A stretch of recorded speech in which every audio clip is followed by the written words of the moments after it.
vamos dar início à nossa escola dominical. Graça e paz. Deus nos abençoe esse dia de chuva, foi muitos sustos, né? Tudo apavoramento, mas graças a Deus, Deus cuidou de cada um de nós e vai dar as condições também para que as pessoas possam se organizar com as suas casas, as cobertas, né? Deus apoiará a mão. Vamos agradecer a Deus, pedindo que Deus esteja nos abençoando nesse dia muito bom e especial de hoje. Senhor nosso Deus, nós louvamos o Teu nome, Senhor, porque o Senhor tem cuidado de nós, o Senhor nunca nos abandona, os Seus olhos estão sobre nós. E nós sabemos, Senhor, que em cada momento nós sentimos muito mais a Tua presença. Nesta manhã nós agradecemos, Senhor, porque o Senhor tem mandado a chuva, o Senhor tem mandado, Senhor, o temporal, o Senhor tem cuidado, Senhor, posto a Sua mão sobre a nossa casa. Aquele, Senhor, que nesse dia está também com a sua casa descoberta, mas o Senhor tem dado livramento na sua vida e aonde eles devem, Senhor, para refletir sobre o que o Senhor tem feito. Obrigado, Senhor, por hoje, por esse dia que o Senhor nos dá, com tempo de chuva, mas também com o sol. E nós viemos aqui, Senhor, para louvar o Teu nome, onde viemos também aprender da Tua palavra nessa escola bíblica dominical. Que o Senhor fala no nosso coração. Senhor, abre, Senhor, a nossa mente para que nós entendamos a Tua palavra. Nós podemos gravar no nosso coração, podemos compartilharmos também as pessoas para que eles possam entender o que o Senhor tem de melhor para nós. Obrigado, Senhor, por tudo. Pedimos que o Senhor esteja com os nossos queridos que não puderam estar conosco, mas nos seus lares eles também possam estar ouvindo a Tua palavra, possam estar também, Senhor, gravando nos seus corações. Visita, Senhor, as famílias enfermas, famílias doentes, que aqui na nossa cidade, que está com corona, que o Senhor põe suas mãos para que essa enfermidade, Senhor, não venha trazer danos maiores, mas que o Senhor coloque suas mãos, Senhor, na vida desse povo. Faça, Senhor, que eles possam ter cuidado, se cuidar deles mesmos, Senhor, fazendo o que a lei manda. O Senhor esteja também, Senhor, com as pessoas nesse dia que estão tristes, o Senhor consola-se para esses corações, para que eles também, Senhor, possam pensar, Senhor, na vida de cada um, e eles possam saber que tudo está nas Tuas mãos. Ó Deus, obrigado por tudo, entrega nas Tuas mãos os meus familiares, que o Senhor visita, Senhor, o lar de cada um nesse dia, que o Senhor põe suas mãos, Senhor, no coração de cada um. Nós louvamos o Teu nome, te agradecemos, em nome de Jesus. Amém. Abrindo a nossa Bíblia no Salmo 122. Alegrei-me quando me disseram, vamos à casa do Senhor. Pararam os nossos pés junto às Tuas portas, ó Jerusalém. Jerusalém que está construída como cidade compacta, para onde sobem as tribos do Senhor, como convém a Israel, para renderem graças ao nome do Senhor. Lá estão os tronos de justiça, os tronos da casa de Davi. Orai pelas paz de Jerusalém, seja próspero os que te amam. Reine paz dentro dos teus muros e prosperidade nos teus palácios. Por amor dos meus irmãos e amigos, eu peço, haja paz em ti. Por amor da casa do Senhor, nosso Deus, buscarei o Teu nome. Que Deus nos abençoe neste salmo, convidando as pessoas para estar na casa do Senhor. Alegrei-me quando me disseram, vamos à casa do Senhor. Nós vamos estar cantando em 164. Santo nome incomparável, tem Jesus, o amado Teu, Rei dos Reis, Senhor eterno, Deus na terra, Deus nos céus, nome bom, doce a fé, a esperança do porvir, nome bom, doce a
ler o texto básico, que é Lucas, no capítulo 16, que é o texto básico da lição que vamos estudar hoje. Lucas 16, 19 a 31. O rico e o mendigo.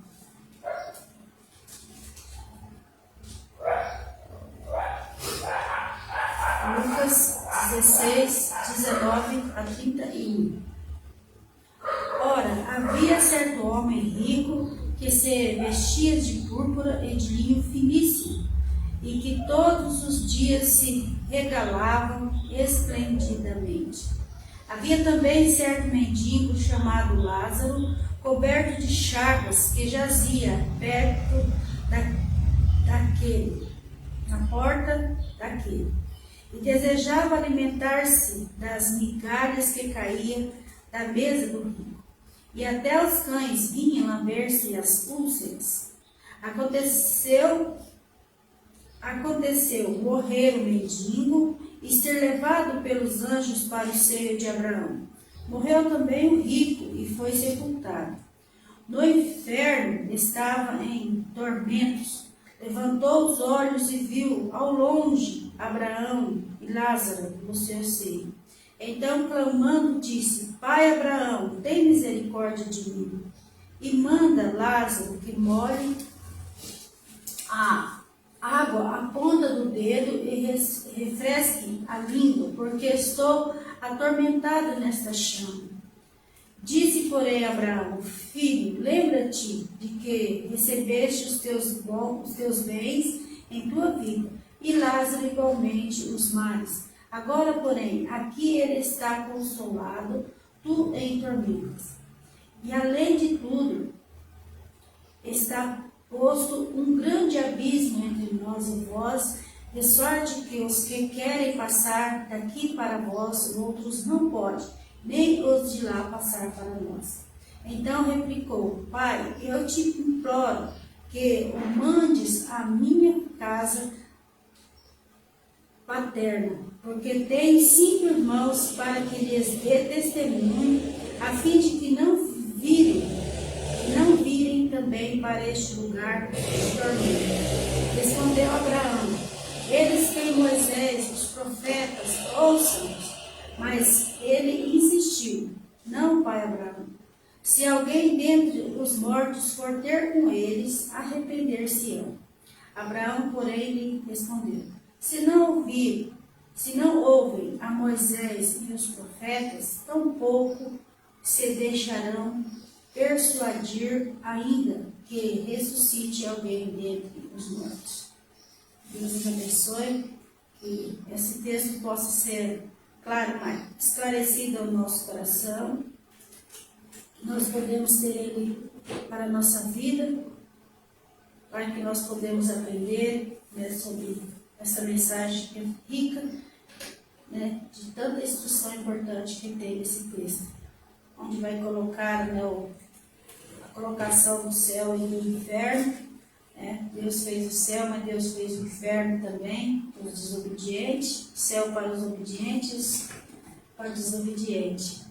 E também não é ser pobre que vai para o céu, né? Porque de repente é pobre de matéria e muito mais de espírito. Então, não. O pastor quer falar para a continuidade da história. Graças a Deus, Deus abençoe-nos. Como nós colocamos aí o tema, né? Deus é amor, mas criou o inferno. E isso para essa geração, para a teologia que está sendo pregada, é antibíblico, né? Porque Deus é amor. Essa é importante, as pessoas estão vendo, mas não. Deus criou o inferno, Deus criou o lago, como Apocalipse capítulo 20, né? Vem falando, Deus criou o lago de fogo, né? Então Deus criou, Deus é amor, importa é isso. Jesus, como a Beth falou, né? Em nome de Jesus vai fazer isso, tal. Talvez ontem o nome de Jesus foi falado muitas vezes. Hoje nem vai se lembrar de agradecer, né, o que ele fez, ou mesmo, né, porque ele deixou, permitiu que isso acontecesse, mais para nós entendermos. Eu ia colocar uma música, Amor Perene, mas como a gente gente ainda não tem conhecimento dela, a última estrofe dela fala assim, ó, que sempre me amarás, porque jamais inferno. O mundo poderá ao teu querer se opor, ao teu decreto, ó Deus, ao teu decreto eterno, ao teu amor, ó Pai, ao teu amor supremo. Mas Deus, que é amor, é sempre e todo amor. Você consegue cantar ela? Eu já cantei. Então no final você canta. Pode ser? Tentando. Então, querido, nosso tema é Deus é amor, mas criou o inferno. Quantas vezes, querido, nós ouvimos pessoas afirmar que o inferno é aqui mesmo? Ou até mesmo a gente já falou isso. Talvez tem pessoas que já... Mas eu já ouvi muito, não, o inferno é aqui, olha que mundo, olha a situação que nós estamos vivendo, olha só as pessoas sofrendo, padecendo, isso aqui é o inferno. Não tem outra coisa pior que isso aqui. E muitas pessoas têm essa visão. E essa visão, querido, é por causa de ter uma vida muito difícil, né? E essa visão que essas pessoas falam é por ter uma vida muito difícil. E temos, visto, infelizmente, pessoas com uma situação financeira, uma situação de saúde familiar complicada. Outras pessoas por causa desse mundo massacrador. Esse mundo só massacra, esse mundo não ajuda, mas ele só suga o que a gente tem um pouco, esse mundo suga. A visão do filósofo existencialista Jean Paul, de 1905 a 1980, 75 anos que ele viveu, ele diz o seguinte: o inferno são os outros. Olha como que a ideia desse filósofo existencialista, desses 75 anos que ele viveu, de 1905 a 1980, o inferno é você. E você vai falar que o inferno é o outro. Ou a outra pessoa faz da minha vida um inferno. Isso não é bíblico. Se for assim, todo mundo é um inferno. Porque ele mesmo vai ser o inferno. Então isso não é bíblico. O inferno é um lugar, segundo a Bíblia, de pagar punição. Ou ficar ali eternamente pagando o que você não viveu. Então, ou seja, a existência das demais pessoas nos impede de fazer e ser o que nós quisermos. Então você está impedindo para mim ser o que eu quiser. Então você é o meu inferno, você não deixa eu chegar onde eu quero, aonde que eu quero ser, o que eu quero fazer. Essa é a ideia. Não só desse filósofo lá, mas ele conseguiu implantar na cabeça de muitas pessoas. Então, quando estudamos a graça de Deus, uma questão se coloca, é o seguinte: por que nem todos são salvos? Quando você começa a estudar a graça, quando você começa a entender a graça, a pergunta é: por que todos não são salvos? Talvez você já perguntou por isso. Por que Deus não salva todos? Aí existe o que nós falamos: Deus é amor. Se Deus é amor, João 3,16 encaixa muito bem. Deus amou o mundo de tal maneira que deu seu Filho para salvar. Essa é a interpretação de João 3, mas João 3 não fala desse mundo todo, mas fala do mundo dos eleitos. Então hoje nós vamos falar um pouquinho, vamos discutir um pouco sobre o destino daqueles que viveram para si. Em João, que nós estamos trabalhando, o evangelista fala, e Jesus deixa bem claro, é aquele que não perdeu a sua vida nesse mundo, ou ganhou a sua vida, viveu a sua vida regalada, como a texto de Lucas, o rico viveu a sua vida regalada, não perdeu a sua vida, não era para perder as suas riquezas, nada disso. Ele poderia viver a sua vida bem, na sua riqueza, mas perdendo a sua vida para Cristo, vivendo a vida de Cristo dentro da sua riqueza. Então, o primeiro ponto nosso, dentro desse conceito que nós vamos falar, o destino daqueles que viveram para si e não glorificaram, a reprovação dos ímpios. Existe uma reprovação. Senão nós poderemos viver da maneira que nós queremos e tudo vai fechar no fim.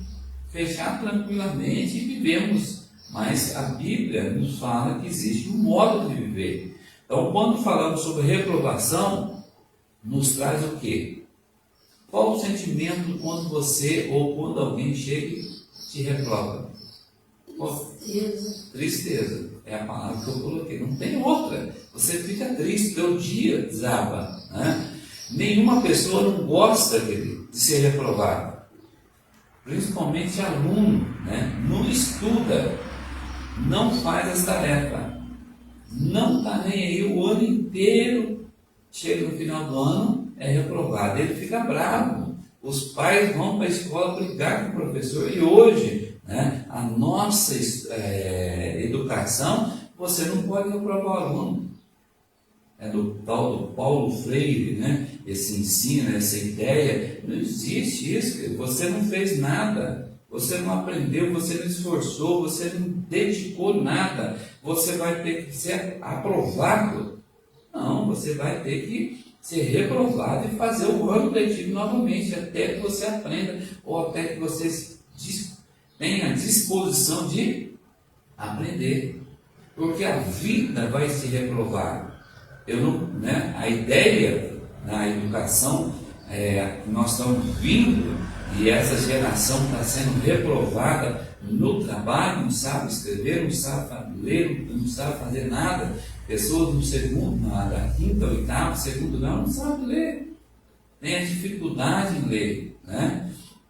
Então, nenhuma pessoa gosta disso, de ser reprovado. Alguns até que brigam, entram em brigam, discutem, não aceitam, vê como uma afronta. É o que os alunos hoje, alguns pais acham. Não, você está afrontando meu filho. Você tem que ajudar o meu filho. Não, você, pai, tem que sentar e pôr ordem em casa, né? Porque o mundo em si, ele vai nos reprovar. Então, se eu não aprendo, se eu não tenho um aprendizado de saber que o mundo vai ser uma escola, uma autoescola, eu já vou sendo reprovado. Então, quando a Bíblia diz sobre a reprovação de Deus, sobre aqueles que não creem, também é algo intragável. O homem não consegue digerir isso. Primeiro, reprovação por decreto. Olhando para a reprovação, biblicamente, é um decreto de Deus. E ninguém muda. Ah, mas eu não aceito. Tranquilo, você não pode aceitar, você não precisa aceitar. Mas é um decreto. Se é decreto, o juiz supremo, que é o Deus, ele já decretou desde a fundação do mundo. Ah, então ele é mau. Não, ele é bom. Porque todo mundo deveria para o inferno. Porque todos nascemos biblicamente, após a queda de Adão, como? Morto. Espiritualmente. Então, a reprovação por decreto. Isso nós encontramos na reprovação que nós lemos dos gêmeos. No nascimento dos gêmeos. Esaú e Jacó. Antes dele mesmo nascer, ele já foi reprovado. Olha lá em Romanos, né? 9:11, tá? E Deus já tinha escolhido um e reprovado o outro. Romanos 9:11-13. E ainda não eram os gêmeos nascidos, nem tinha praticado bem ou mal, para que o propósito de Deus quanto à eleição prevalecesse, não por obras, mas por aquele que chama. Já foram dito a ela: o mais velho será o servo do mais moço. Como está escrito: amei Jacó, porém aborreci de Esaú. Deus escolheu Jacó. Segundo que o Velho Testamento trabalhava, o primogênito tinha o direito, né? A primogenitura, de quando o pai morresse, ele estava na frente de tudo. Mas Deus escolheu Jacó, e Jacó nasceu depois de Esaú. Esaú nasceu primeiro, mesmo sendo gêmeos, né? Mas Esaú nasce primeiro, tem que nascer alguém. Então ele é o primogênito, ele deveria receber a bênção do pai, mas quem recebe é Jacó. Nós sabemos toda essa encarnação, a mãe amava mais Jacó e Esaú, o pai amava mais Esaú, tinha uma finalidade mais próxima, né, de Esaú, e isso acaba trazendo dificuldade, mas Deus já tinha decretado, Deus já tinha dado as palavras que ele tinha escolhido Jacó. E tem toda aquela enganação de Jacó, ele entende que Deus tinha escolhido ele. Segundo o teólogo Spru, há 2 decretos que referem ao destino eterno dos homens. Existem 2 decretos: eleição e reprovação. Na eleição, Deus determina agir positivamente no coração dos pecadores para levá-lo à salvação em Cristo. Então, na eleição, Deus vai trabalhar no seu coração positivamente, levar você a entender, abrir os seus olhos, abrir o seu coração. Na reprovação, Deus determina deixar de agir no coração dos pecadores. Deus não age no coração, tá? O que faz com que entregue ainda mais ao pecado. Por isso que nós vemos o ser humano cada dia mais indo para o buraco. Por isso nós vemos o mundo indo para o buraco. Por isso nós, olhando para Gênesis capítulo 6, nós entendemos a situação do homem. Cada dia essa geração estava afundando. Bebiam, comiam, se davam em casamento, mas esqueceram de olhar o que Noé estava fazendo, o que Noé estava pregando. Quando a torre de Babel, a mesma coisa. Gênesis 11, eles queriam fazer uma torre alta para que ele fosse célebre, fosse lembrados, e são lembrados pela loucura que fez, né? Então a gente vai andando na Bíblia, nós vamos vendo cada dia o homem longe de Deus, tá? Vivendo cada vez mais o que o seu coração manda, tá? Mesmo que aquelas pessoas boazinhas, mas não são, né? Sodoma e Gomorra também. Então, portanto, a predestinação, querido, tem necessariamente 2 fases. Deus escolheu alguns para conceder misericórdia, Deus escolheu outro para conceder justiça, tá? Misericórdia operando fé em seus corações e afinal salvá-los. Deus escolheu outro para conceder justiça, deixando-os em seus próprios pecados e afinal reprová-los. Então é a justiça de Deus. Então eu não posso olhar Deus, um Deus de amor, mas um Deus de justiça menos. A justiça de Deus não é igual ao amor, ela é menos branda. Porque quando eu falo que Deus é amor, só Deus é amor, então a justiça de Deus é menos. Não. Tá? Todos os conceitos, de Deus, ele é igual. Deus é amor, 100%. Deus é justiça, 100%. Ele não vai amar mais e ser menos brando, né, na sua justiça. Tá? Todos, eu esqueci o nome, estou tentando lembrar aqui, todos, não é o ofícios de Deus ali, o amor, a justiça, né, o perdão, eles são todos iguais. Quando eu lembrar, eu trago aqui. Tá? Então aqui está a dificuldade do homem natural de entender a mente de Deus. Romanos 11, tá? Se você está aberto aí, Romanos 11, 33. Olha lá. A dificuldade quando o homem é natural, quando o homem não passou pelo novo nascimento. Olha a profundidade da riqueza, tanto da sabedoria como do conhecimento de Deus. Quão insondáveis são os seus juízos e quão inescrutáveis os seus caminhos. Quem, pois, conheceu a mente do Senhor? Ou quem foi o seu conselheiro? Ou quem primeiro deu a ele para que ele venha a restituir? Quem? Ninguém. Então, a mente de Deus nós não compreendemos, mas nós queremos ser justos. Aí nós dizemos, não, Deus é amor, Deus não pode julgar, não pode mandar ninguém para o inferno. Aí a segunda minha justiça, segunda a injustiça do homem. E nós sabemos que a justiça do homem é errada. Segunda, 1 Coríntios capítulo 2, 16. Alguém lê para nós lá. 1 Coríntios capítulo 2, 16.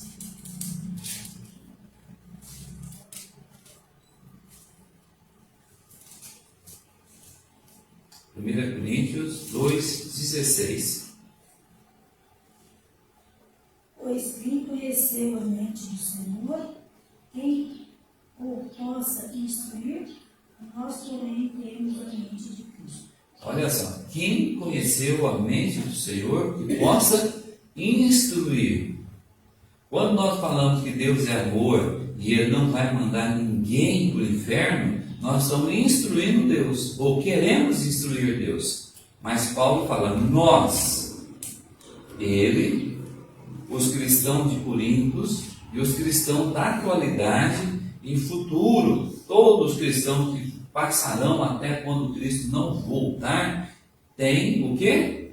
A mente de Cristo. Nós, porém, temos a mente de Cristo. Mas os ímpios é aqueles que querem instruir Deus, aqueles que querem entender Deus, ou aqueles que querem ensinar Deus, ou compreender a mente de Deus. Não temos como, tá? Já para os cristãos a eleição é um ato de fé.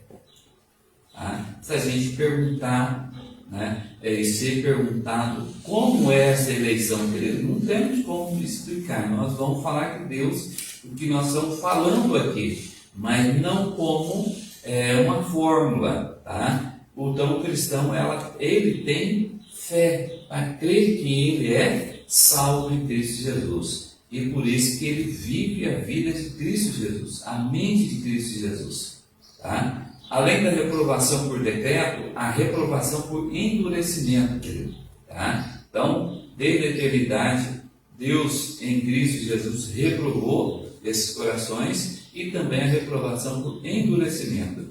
Êxodo capítulo 4, versículo 21, disse o Senhor a Moisés, quando voltares ao Egito, vê que faça diante de Faraó todos os milagres que te hei posto na mão, mas eu lhe endurecerei o coração para que não deixe ir o povo. Tá?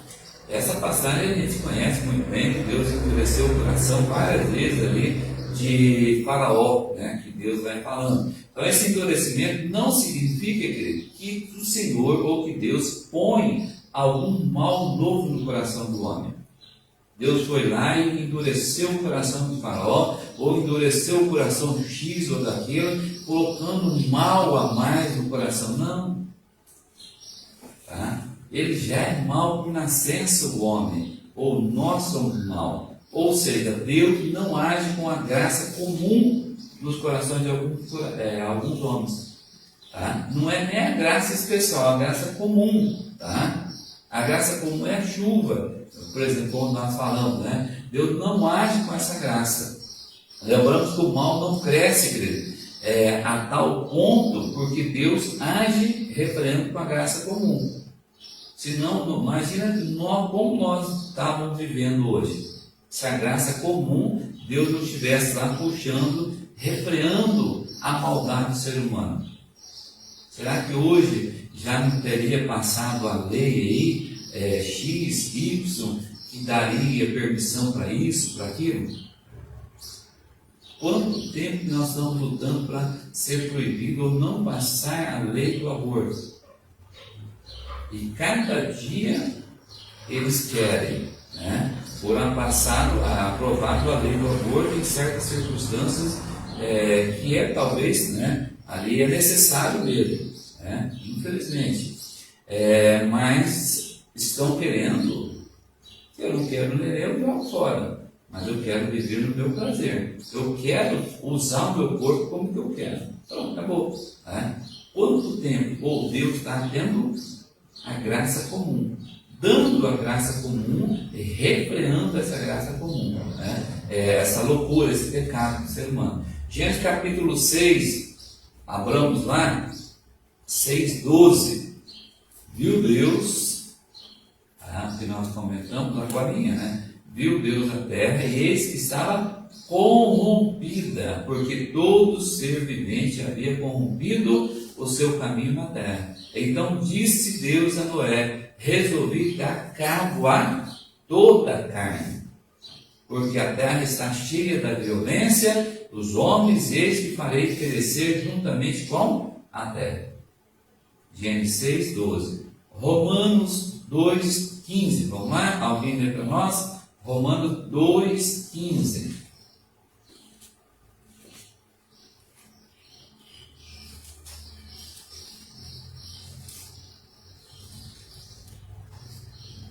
Olha a graça comum de Deus, que nenhum ser humano natural enxerga isso. Vamos lá, Romanos 2,15? Estes mostram a norma da lei gravada no seu coração, testemunhando-lhes também a consciência e os seus pensamentos mutuamente acusando-se ou defendendo-se. Então, esses mostram a norma da lei gravada. Essa lei é a lei de Deus. O Deus gravou certa circunstância ali no coração de todo ser humano a sua lei. Ele não age porque o homem é bom, ou nós não agimos, né, porque nós somos bonzinhos. Nós não matávamos porque nós éramos bonzinhos. Nós não xingávamos ou não fazíamos mal para o outro porque nós éramos bonzinhos. Porque existe uma lei que Deus colocou no coração de todo ser humano que nasce. E essa lei seria um ponto vermelho, né? Uma luz vermelha ali mostrando que dali para frente é loucura, mesmo que eu não chamo pecado, eu chamo outra coisa, mesmo que eu não olhe e falo que isso é de Deus, mas é uma graça comum que Deus vai refreando nos corações do ser humano, tá? Esse endurecimento é resultado de um julgamento divino sobre o pecado que já está presente, tá? Pelo qual o ímpio será ainda mais duramente julgado, tá ali e mais, né, vai ser julgado duramente nesse coração. Exemplo, Judas Iscariotes, que nós temos trabalhado no culto à noite, né? Cuja traição foi utilizada por Deus para cumprir o propósito da Escritura. Não porque Judas, né, era um coitado, levando Jesus à morte, sem o que havia, né, se não houvesse a morte, não haveria a redenção. Mas Judas leva a Jesus à morte, tá? Mateus capítulo 26, 24, o Filho do Homem vai, como está escrito a seu respeito, mas ai daquele que intermédio de que quem o Filho do Homem está sendo, aí, ai daquele que está fazendo isso. Melhor que fora não ter nascido. Era melhor que Judas não tivesse nascido. Porque a graça especial não estará com ele. É isso. Ou ele não tem salvação.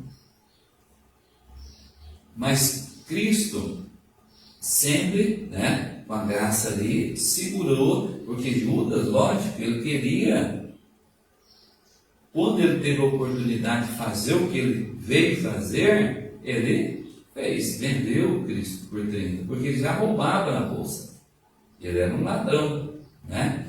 Aí, quando eu ofereceram moeda para ele na traição, ele foi lá e vendeu.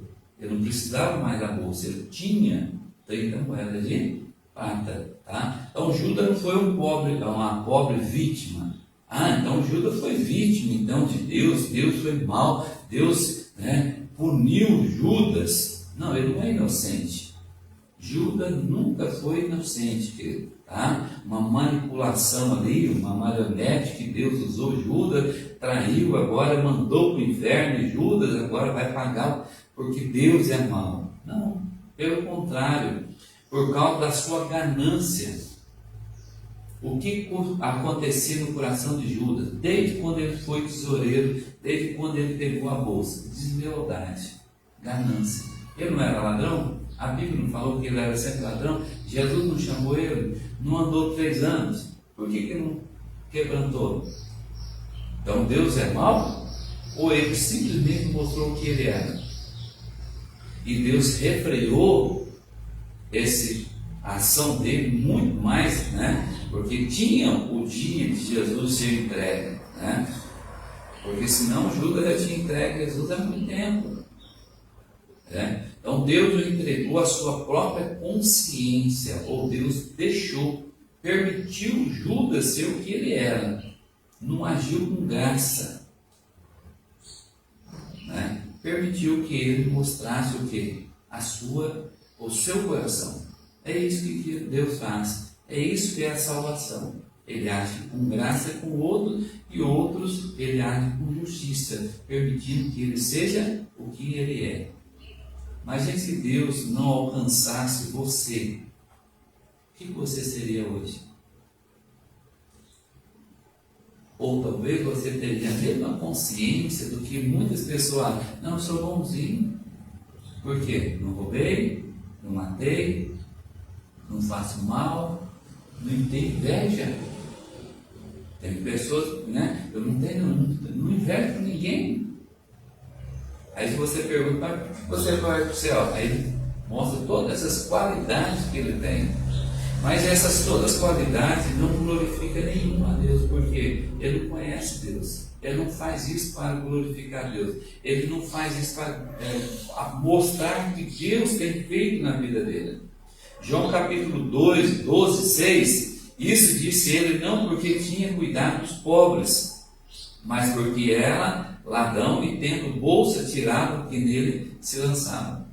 Lembra esse momento que Maria vai lá e joga o bálsamo na cabeça de Jesus, lava os pés de Jesus, e Judas não, porque podia vender por 300 denários e dar aos pobres. Imagina 300 denários dentro da bolsa, quanto ele não faturaria? Judas estava olhando no que ele podia, ele sempre foi ganancioso, ele sempre foi ladrão, e Deus simplesmente permitiu que ele fosse o que ele é. A justiça de Deus está sobre Judas e todo aquele que vive dessa maneira. João ainda 17, versículo 12, quando eu estava com eles, guardava no teu nome, que me deste e protegi-os, e nenhum deles se perdeu, exceto o filho da perdição, para que se cumprisse a Escritura. Exceto o filho da perdição, para cumprir-se a Escritura. Ou a justiça sobre Judas, graça sobre os 11. Deus é mau? Não. Os 12 deveriam ir para o inferno. Todo mundo deveria ir para o inferno. Porque a Bíblia trabalha, Gênesis 1, 2, que o mundo foi criado perfeito. Deus colocou o homem lá e deu livre arbítrio. Ali, esse momento, até quando Adão obedecesse a Deus, ele teria o livre-arbítrio. O dia que ele desobedecesse, ele perderia. Ou ele seria o representante da raça humana. Mesmo que ele tivesse, o mundo tivesse, aí vamos supor, milhões de pessoas, se ele pecasse, ele teria quebrado o pacto. Nós pagaríamos, né? Se pecado, mas nós estamos falando ali, pecou, caiu. Todo mundo nasce em pecado.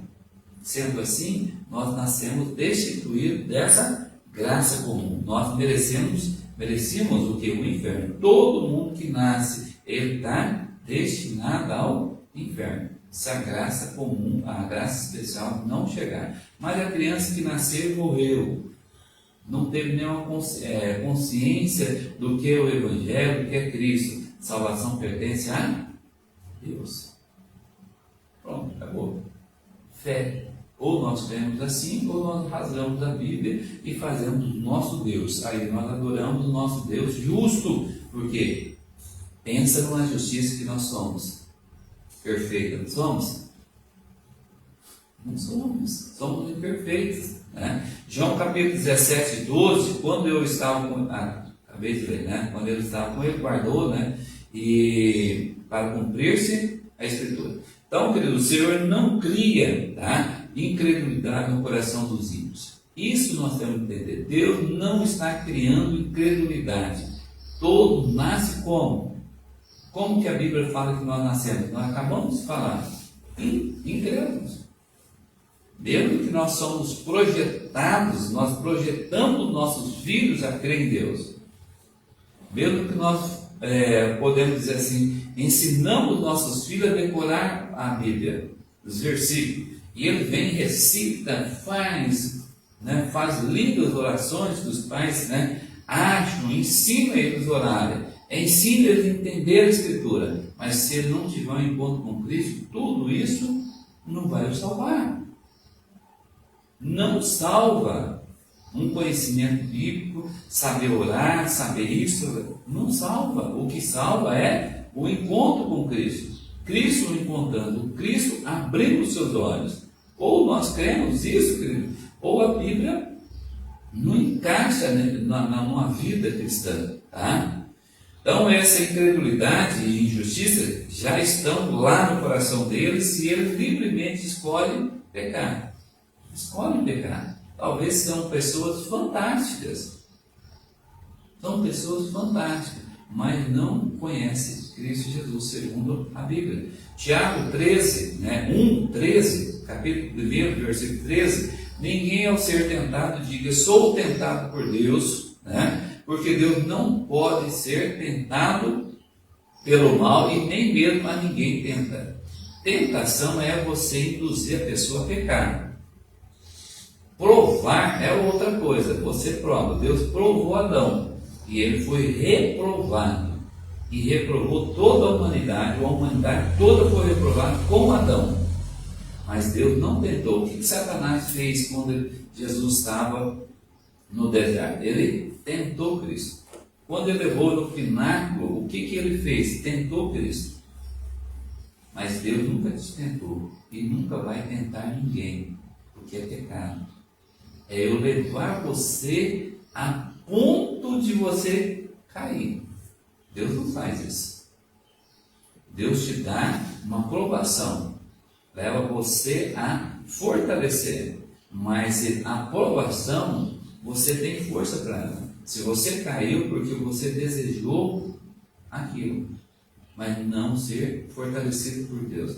Você não quis estar com Deus, mas você preferiu outro caminho, tá? Então, além dessa reprovação dos ímpios, querido, nós também podemos dizer o segundo nosso ponto aqui, onde o fogo não apaga, tá? Nosso segundo ponto aqui, onde o fogo não apaga. Isso nos assusta, né? Mas os cristãos, querido, não precisam assustar com o inferno, tá? Por que eu não preciso assustar? Por que nós não precisamos? Porque Cristo nos dá o quê? Paz.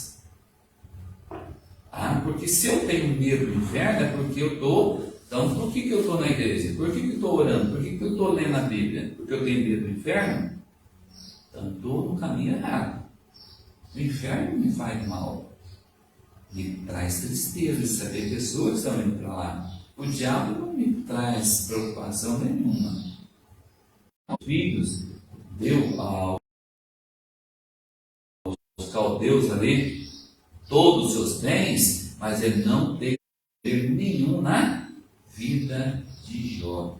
Deus não permitiu. Então ele pode matar, ele pode me levar uma dor gigantesca, mas eu não tenho medo dele, eu não preciso ter medo dele. Lembra que nós falamos? Lutero disse que o Satanás é igual um cachorro na corrente de Deus, ele vai até onde Deus quer. E ele morde quem ele quer, ou ele avança em que Deus permite ele avançar. Ele não tem força, né? O grande problema é que o mundo, na Idade Média, fez Satanás, o diabo, se tornar um monstro com todo o poder. Ele tem poder, mas ele é muito pequeno diante do que você tem. O que você tem dentro de você? Deus, o Espírito Santo. Então o motivo é que o tema que não é bem tratado, né? A história aí da igreja, melhor dizendo, essa questão tem recebido diferentes explicações onde o fogo não apaga, e esse motivo é porque o tema não é tratado com a clareza das demais doutrinas. Sobre algumas passagens sobre a Escritura como salvação, ela é tratada de maneira clara, mas o inferno ela não é tratado claramente, né? Com a revelação divina que foi progressiva, por exemplo, né? A revelação divina foi sendo progressiva no Velho Testamento, dando significado ali, chegando no Novo Testamento, há uma luz mais clara. Você entende? Talvez você olhando para o sacrifício de animais, você não imagina, para que tanta morte? Mas chega no Novo Testamento, João já começa, né? Vamos lá, João, eis o Cordeiro. Opa, Cordeiro está no Velho. A Páscoa está no Velho Testamento. O que é essa Páscoa? O que é essa ceia? Então há uma luz, ela é progressiva, ela vai crescendo cada vez mais até chegar em Cristo, e o Novo Testamento depois ainda tem mais ainda. Paulo vai trabalhando, né, os discípulos vão trabalhando, então há uma progressão de você entender, tá? Então o que é o inferno? Se alguém perguntasse para você o que é o inferno, o que você responderia? Inferno de Deus é colocar os povos aqui, gente. É a ira de Deus derramar seu povo. Justo. É a ira de Deus, né? É a ira de Deus? Vamos trabalhando. Eu creio que inferno é a ira de Deus, né? Colocar sua ira. Segundo Apocalipse, o inferno é um estado, não é um lugar. Isso eu tenho que entender. Inferno é um estado. Estado não é lugar. Não é aqui. Aqui não é um estado, aqui é um lugar. Nós estamos aqui sentados e conversando, certo? O inferno é um estado. Uma situação que você está esperando Cristo voltar. Apocalipse capítulo 20, que nós vamos trabalhar mais daqui a pouquinho, fala que o inferno vai ser lançado no lago de fogo. É um lugar. O lago de fogo é um lugar onde será lançado o inferno, Satanás, os anjos que caem com ele, os homens ímpios que não viveram uma vida que glorificasse, juntamente, né, com o inferno, né, e a morte.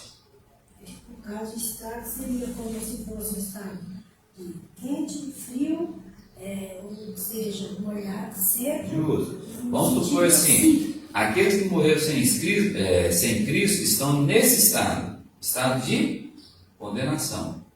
É o que eu estou até andando um pouco aqui, mas eles estão conscientes. Eles estão conscientes. Aqueles que morreram em Cristo, Apocalipse fala que aqueles que foram decapitados, mortos, né, assim, estão embaixo do altar de Cristo. Lógico, ele não está lá no céu, né, embaixo do altar de Cristo.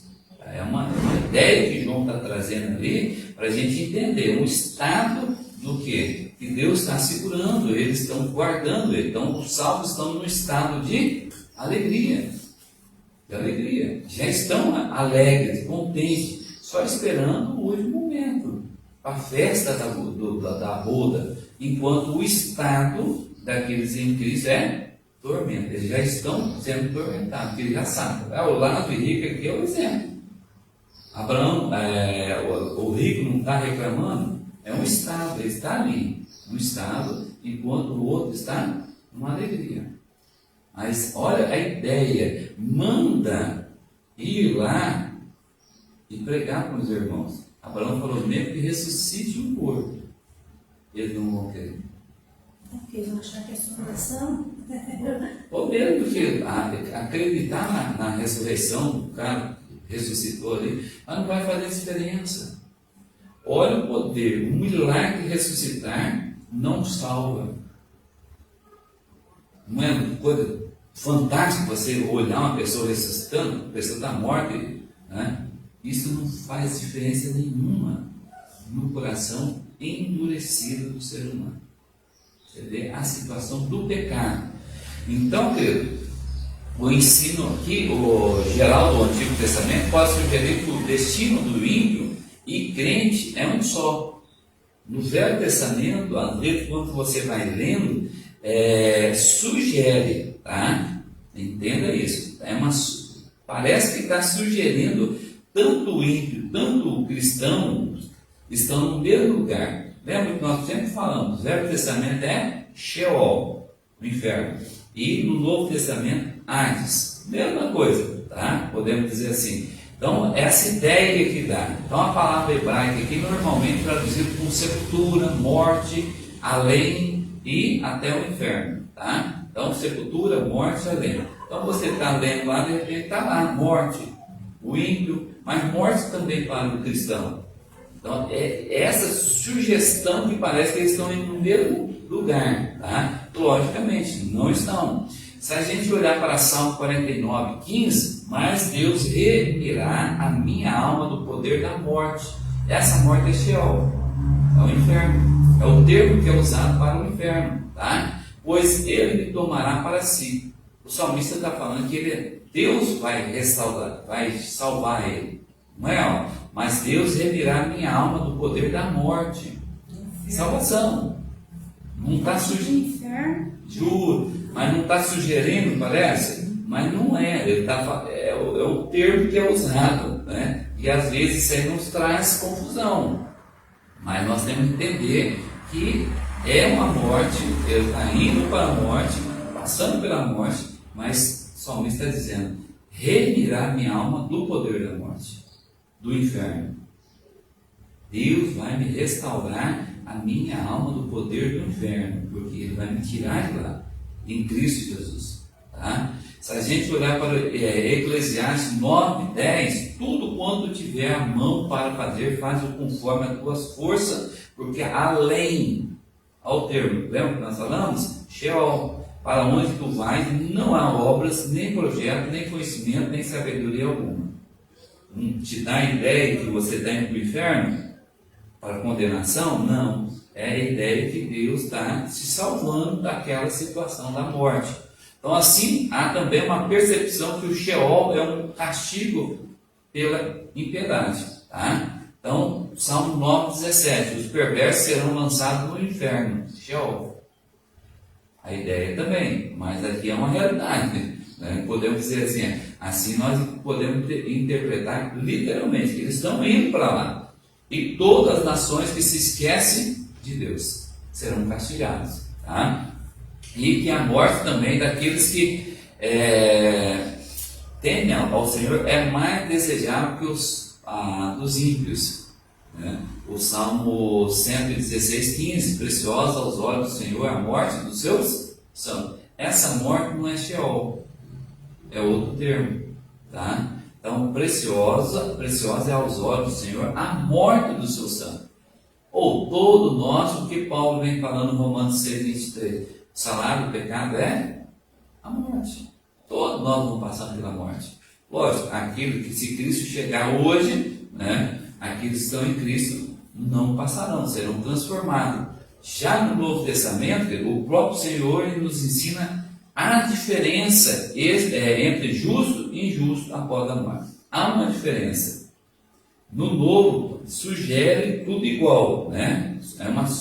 Parece que está trabalhando igualmente. Mas no Novo, o próprio Jesus já mostra a diferença. O ímpio, né, e o santo. Ou seja, o reto, né? Os salvos e os condenados. O inferno e o céu. Tá? Então, na parábola que nós lemos, é uma clara evidência disso. Se a gente olhar pelo Lucas, capítulo 16, versículo 26, 23, no inferno, Hades, agora nós estamos não mais no Velho Testamento, que é Sheol, mas no Novo Testamento, estava em tormentos, levou os olhos e viu longe Abraão e lá no seu seio, tá? No seu conforto ali, no conforto do céu ali. Então, esse no inferno é Hades. Tá? Há uma diferenciação clara, enquanto no Novo Testamento não, mas a gente interpreta, dá para entender bem claramente, tá, essa separação, mas no Novo já é essa separação clara.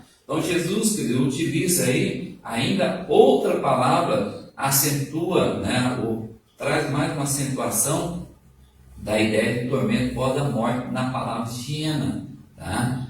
Se a gente olhar, você vai entender isso quando você entender que Geena é um inferno, indica originalmente o vale de Rinom, o sul de Jerusalém, onde fica o lixo, né? Ficava o lixo ali, os animais mortos da cidade eram jogados e queimados. Ou tudo que era lixo jogava ali e ficava queimando, dia e noite. Você imagina um lixão pegando fogo. É dia e noite. Porque cada dia você vai levar lixo para lá. Então, essa termo Geena, tá? o próprio Jesus vai utilizar ela. Vocês lembram do lixão lá? Isso é o inferno. Ou é algo assim. O inferno vai ser como esse lixão. Dia e noite vai pegar fogo. Então o inferno, querido, o inferno é temporário, já que por fim será lançado os seus ocupantes. Lembra que o inferno é um estado temporário que será lançado no lago de fogo, que nós usamos, falamos, Apocalipse capítulo 20, abre lá, por favor, Apocalipse capítulo 20, versículo 10 e 14. Olha lá como que o próprio João foi levado ao céu. Olha o que Cristo fala para João. João 20, 10. O diabo, sedutor dele, foi lançado para dentro do lago de fogo e enxofre, onde já se encontram não só a besta, como também o falso profeta, e serão tormentados dia e noite pelos séculos dos séculos. Hiena. Essa ideia do lixão. O versículo 14. Então a morte e o inferno foram lançados para dentro do lago de fogo. Essa é a segunda morte, o lago de fogo, aonde não há mais saída. Tá?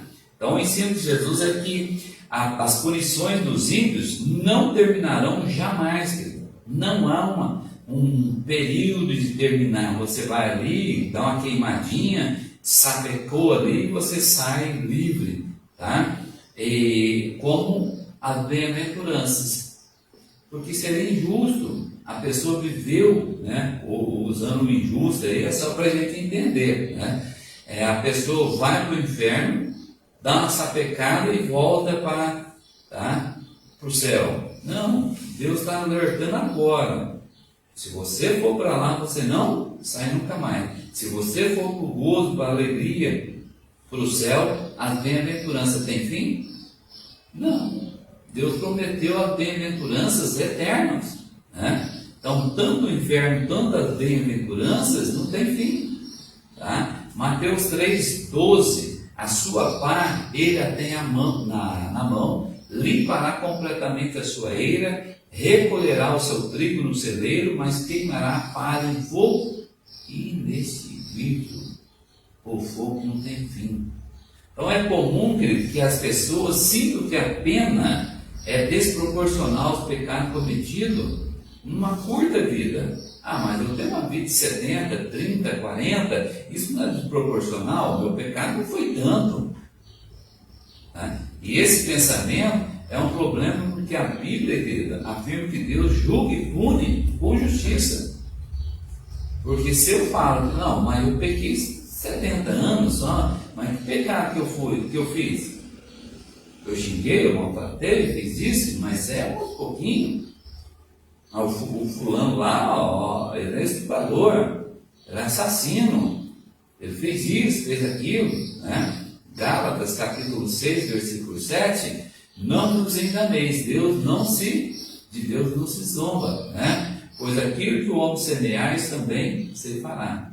Porque o que semeia para a sua própria carne, da carne colherá. O que semeia para o espírito, do espírito colherá. É o que o mundo está semeando para a carne, os seus desejos. Ele vai colher o quê? O espírito? Não. Então vai colher a morte eterna. E é eterno. Tá? Apocalipse 22, 12. E eis que venho sem demora, e comigo está o galardão que tenho para retribuir a cada um segundo as suas obras. Esse galardão é para os cristãos. O que é isso? A Bíblia não relata e nós não precisamos saber. Tá? Mas aqueles que chegarão lá e vão receber esse galardão. Para o quê? Você fez a sua obra, você trabalhou, você vai, vamos supor assim, você vai ganhar um presente, uma recompensa. Não a salvação. A salvação está em Cristo. Essa ideia, de algumas religiões que você fazer obra, você vai ser salvo. Não. Para galardão, presente. Deus vai te dar um presente. Então eu vou fazer obra agora para me chegar lá. Então, não. Você já está com um coração egoísta, um coração avarento, e você quer ser melhor que o teu irmão. Tá? Então, essa ideia do espiritismo. Eu te ajudo porque eu vou subir para cima. Não, melhor, né? Para baixo não tem como, né? Eu vou subir, tá? Eu vou chegar mais perto. E você que está sendo ajudado, como você vai ficar? Você ficar para baixo, vai cada vez mais ficando? Essa é a ideia do espiritismo. É uma religião egoísta. Eu te ajudo, subo, mas você fica. Você trata de ajudar lá. O cristão não, o cristianismo não. Todos estão juntos. Tá? Todos estão juntos.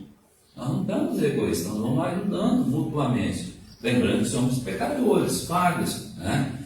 Então, o oposto desse pensar, Davi mostra o estrago que fez com o pecado. Salmo 51, pequei contra ti, somente. Filho que era mau, somente contra ti. Lógico, ele sabe que ele matou Urias, mandou Urias na frente da guerra. Ele sabe que ele adulterou. E Deus castigou, foi lá e tirou o seu filho. E Davi amou Deus até o fim. E Deus o amou também em Cristo Jesus. Tá? Então, assim, sem a ação da graça renovada, ou renovando os corações dos reprovados, né? Eles jamais se arrependerão. Não tem como. Tá? Eu mandei no grupo da família aí um vídeo, né? Esse mundo acabando, essa ideia que Deus vem, né? Que Cristo vem, tira a sua igreja e deixa quem não foi salvo ali, tá? E eles vão conhecer Cristo, eles vão ser salvos pelas suas lembranças, querido. Se hoje eu não lembro de Cristo, se eu não sirvo Cristo, quanto mais sem a ação do Espírito Santo. O vídeo fala que vai ser retirado o Espírito Santo. Se o Espírito Santo está aí convencendo do pecado, da justiça e do juízo, e o homem não toma vergonha, e nós não voltamos a Deus, quanto mais sem Ele. É brincadeira. A reciclagem, né? Justo, seria essa ideia. Né? Você foi reprovado, mas você tem uma chance sem o Espírito Santo. Pô, a salvação está em mim. Então, para que Cristo morreu na cruz? Foi em vão? É brincar. Eu creio nessa doutrina, se eu creio nisso, se eu vou ter uma chance, é mais ou menos dizer que do purgatório. O cristão, os evangélicos, criaram um purgatório. A Igreja Católica Romana criou o seu purgatório e os cristãos criou o seu purgatório. Não existe. Ou eu estou com Cristo ou eu estou sem Cristo. Tá? Olha a loucura das duas raízes, né? Aí podemos dizer que estão loucos. Né? Então, quem governará o inferno, querido? É outro dilema. Quem será o governo, tendo o governo do inferno? Todos creem assim? É Deus. Quem criou o inferno? Deus. Ele não vai dar o seu reinado para ele. Mas o reinado de Deus é no céu. Não, é em tudo. Ele é soberano. O inferno é dele. Se ele fez, é ele que reina. Né? Então foi criada a ideia que o diabo irá reinar na Idade Média. Então o diabo é o dono do inferno. Ele está lá com o tridente e vai ficar cutucando as pessoas a vida eterna, na morte eterna, a eternidade inteira. Não existe isso. Tá? Ele vai ser tormentado. Tá? Então essa é uma ideia antibíblica, não encaixa na Bíblia, não tem ponta a ponta. Né? Então Mateus 13, 41, mandará o Filho do Homem aos seus anjos e ajuntarão do seu reino todos os escândalos e os que praticam iniquidade lançarão na fornalha acesa. Ali haverá choro e ranger de dentes. Quem está mandando aqui? Quem está dando ordem? O Filho do Homem, Jesus. Onde está o diabo? Está no meio daquele que vai ser recolhido e jogado lá. Mas a gente vê no Novo Testamento os reis, os reinos, né, os reis que lutam uma nação contra outra nação, né? Aí fica tendo a ideia também assim que o diabo e Deus ficam lutando, né? Seu reino, Justo, fica essa luta violenta. O diabo luta para quando conseguir o povo lá, o seu povo. Deus luta quando ele. Mas daí a gente vê que a Bíblia fala, a gente já vê a diferença, porque o diabo está na mão de Deus, né? Deus que está Segurando. né? Então, ele não tem como ele lutar contra Deus, né? Ele tenta as tentações, né, e tudo, mas ele não tem poder, então ele não consegue alcançar isso aí, tá?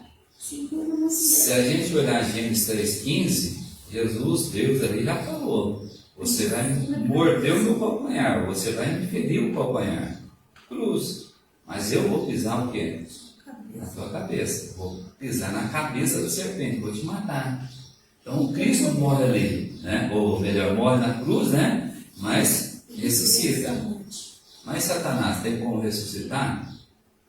No lago de fogo? Ele tem como levantar de lá e dizer: não estou morto espiritualmente? Não tem. E essa ideia do pré-milenista, né? No final do tempo, que essa ideia que nós estamos falando, é essa ideia, o Armagedon, que a Apocalipse vai trabalhar. Essa ideia do Armagedon é retirado, mas Satanás vem e Cristo vai lutar com Satanás novamente. Para quê? Ele já venceu, né? Armagedon já foi na cruz. É interpretar o Apocalipse totalmente errado. A Apocalipse é muito figurado, ponta a ponta.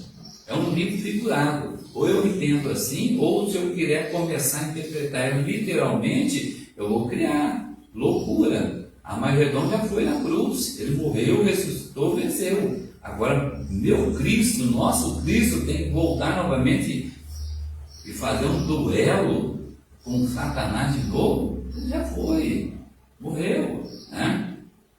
Então, Jesus é soberano, governante no inferno. Apocalipse 1,18: aquele que vive e estive morto, mas eis que estou vivo pelo século do século, tem a chave da mão da morte e do inferno.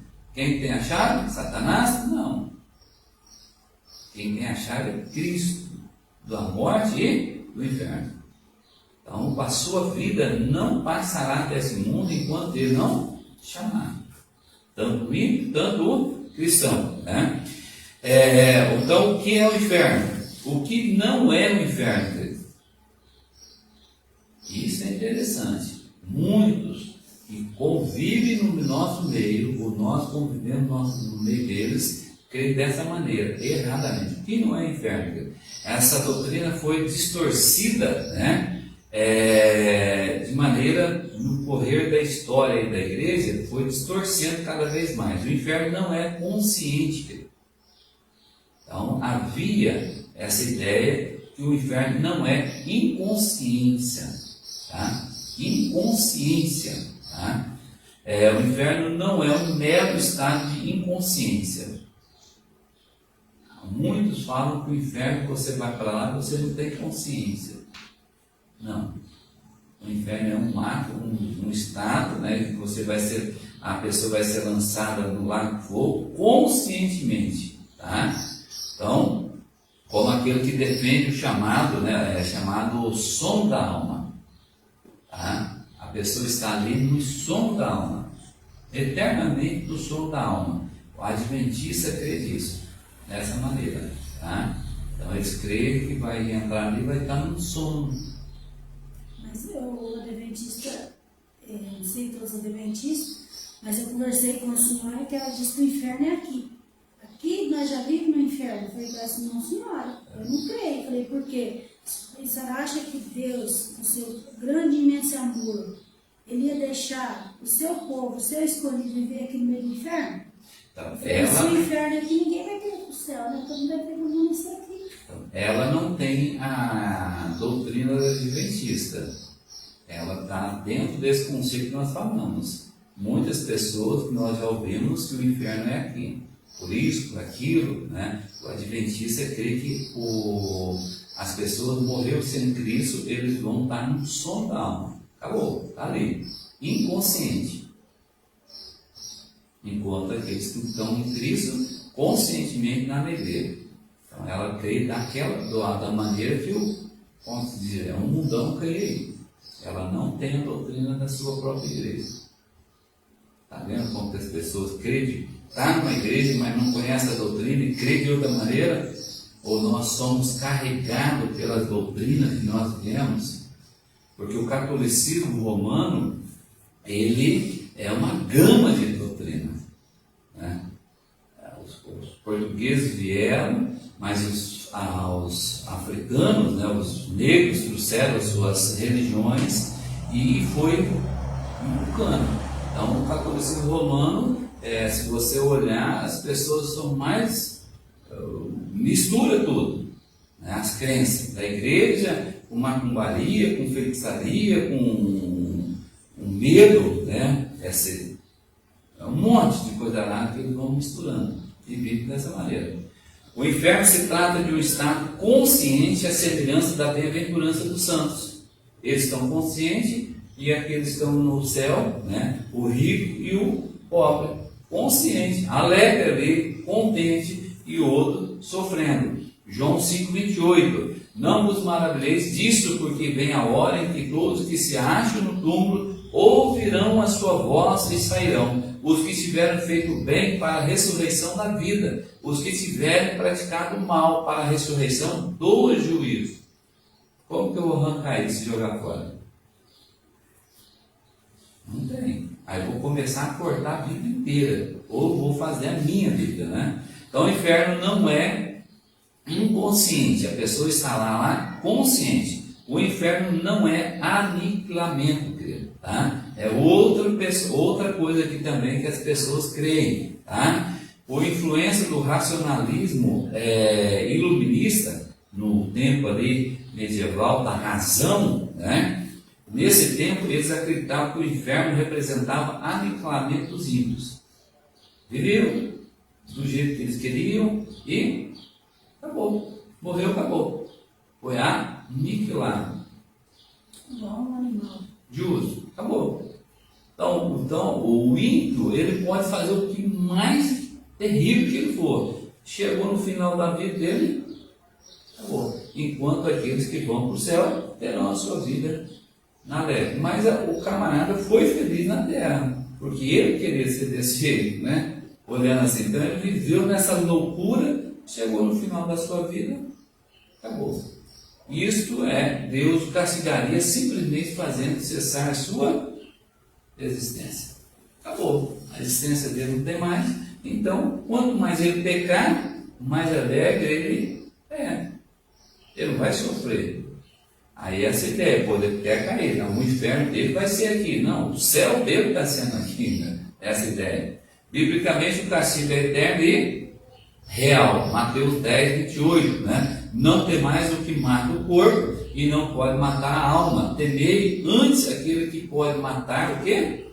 A alma, né? E perecer no inferno, tá? Então, o inferno não é também corretivo, querido, tá? Nós temos que entender isso. Então, o inferno, ele não é aniquilamento, ele não é também inconsciente, mas ele também não é um corretivo. E isso aqui, a teologia da Igreja Católica Romana desenvolveu uma doutrina, né, de que as pessoas batizadas que não viveram vidas cristãs dignas de salvação aqui nessa terra, nem cometeram pecados mortais, ó a situação, tá? Então eles viveram uma vida longe, mas não pecaram mortalmente, tá? Irão para o purgatório. Esse é o adulto. E tem o purgatório infantil, o limpos, infantos, tá? Então tem para tudo o gosto, um jeitinho. E ali receberão o castigo pelos pecados não perdoados até poderem entrar no céu. Essa ideia me faz perguntar: morri, não cometi pecado mortal, né? Entrei no purgatório e Cristo acabou de voltar. E aí, o que acontecerá comigo? Morri, não cometi o pecado mortal, Cristo voltou. Eu estou lá dentro do purgatório, 5 segundos. O que acontecerá comigo? Os últimos sairão no prejuízo. não deu tempo para mim pagar o meu pecado, ou só o ato de entrar lá já resolve a coisa. Como é isso? Então essa doutrina aqui é uma ofensa a Cristo, é uma ofensa a Cristo Jesus, ao sacrifício de Jesus, cujos sofrimentos teriam que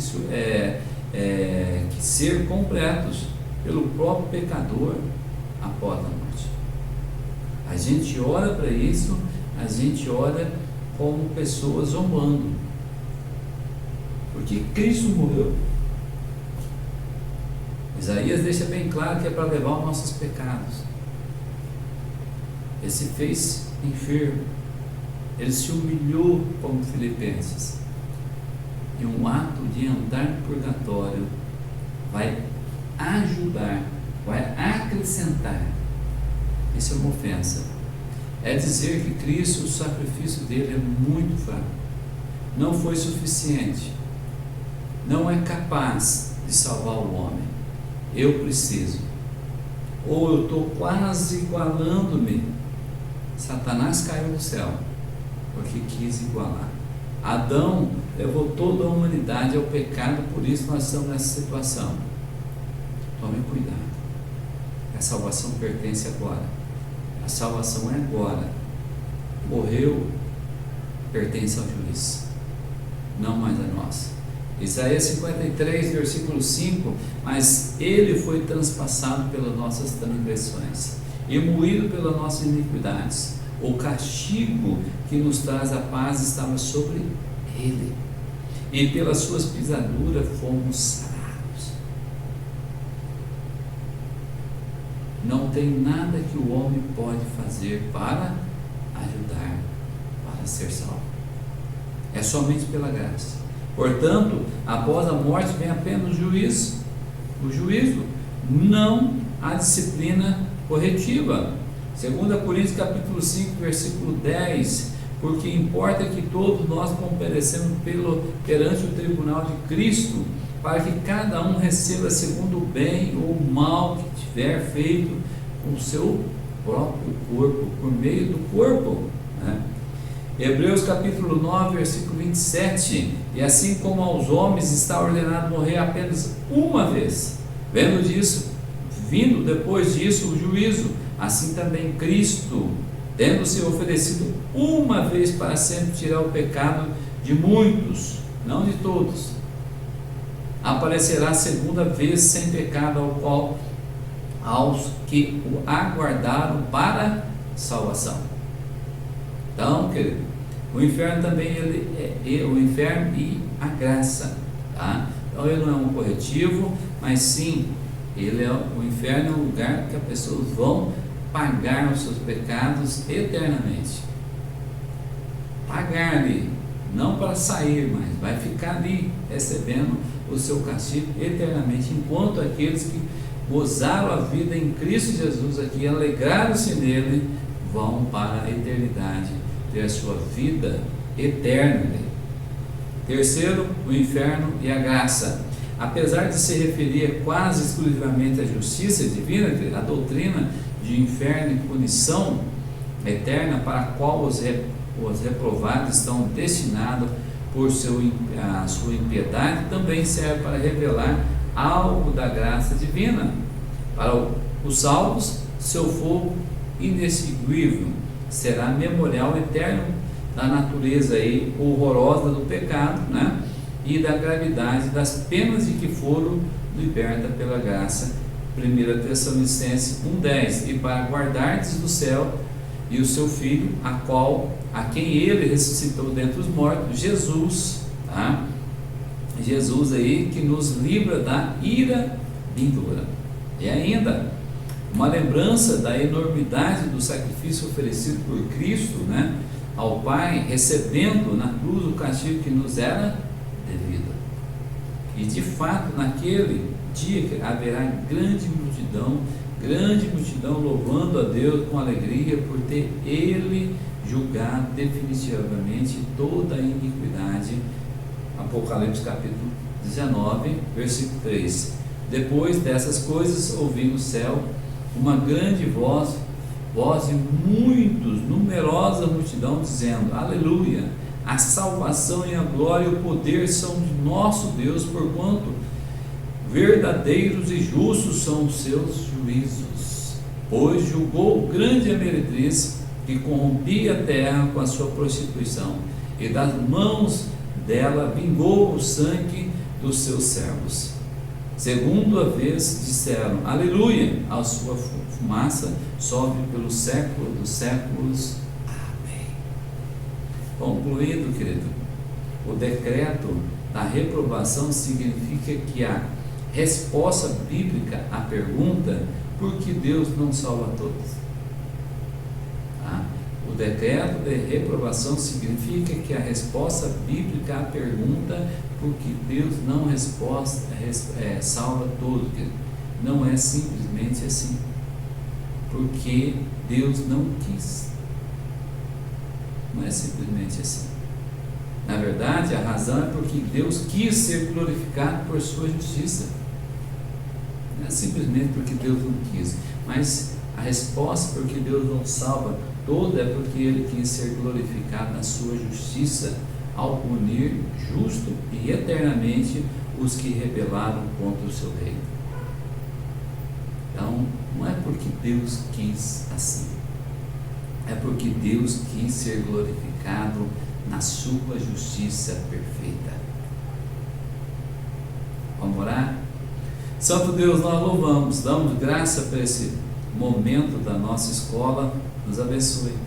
Obrigado pela sua palavra, Pai. Nos mostra a salvação eterna que o Senhor foi preparar, morada, como também, Pai, o Senhor também preparou um lugar para aqueles que vivem na rebeldia, vivem, Pai, de maneira que desagrada o Senhor, vive de maneira que não quer quebrantar os seus corações, vive de maneira que não quer aceitar o seu filho, aceitar o sacrifício, não quer aceitar o senhorio dele, não quer, Pai, se dobrar.